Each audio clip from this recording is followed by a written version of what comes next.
Hello everyone, welcome to day 52। আজ আমি share করছি একটা cute and gorgeous calendar cake. কেকটা ডেকোরেট করতে করতে মনে হলো why not share the story behind this cake with the wall. কেকটা বানিয়েছিলাম লাস্ট স্যাটারডে, বাট অনেস্টলি সেদিন ছিল ফুল অফ চ্যালেঞ্জেস। আমাদের দিক দিয়ে কারেন্ট ছিল না, অ্যান্ড কারেন্ট আসার কথা ছিল বাই 4 PM, বাট আসলো একটু লেট করে।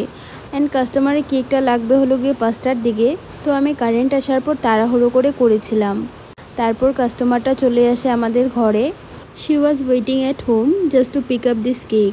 আমি যত তাড়াতাড়ি পারি with full focus and love কেকটা কমপ্লিট করি। অ্যান্ড ট্রাস্ট মি, যখন কেকটা কাস্টমারকে দিলাম she gave me such a heart touching review, যেটা আমার কষ্টটা একদম পুরো সফল মনে হলো। ক্যালেন্ডার কেকের পর সেদিন ছিল আরও 2টো কেকের অর্ডার। তার মধ্যে ছিল একটা 2 pound makeup theme cake, and the customer had sent me a specific design and I followed it just the way she wanted, and honestly it came out just perfect. দেখতেও ছিল অনেক stylish and elegant.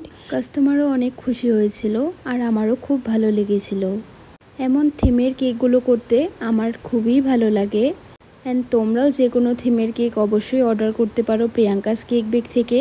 R order করতে হলে অবশ্যই তোমরা ইনবক্সে message বা নাম্বারে কন্ট্যাক্ট করতে পারো।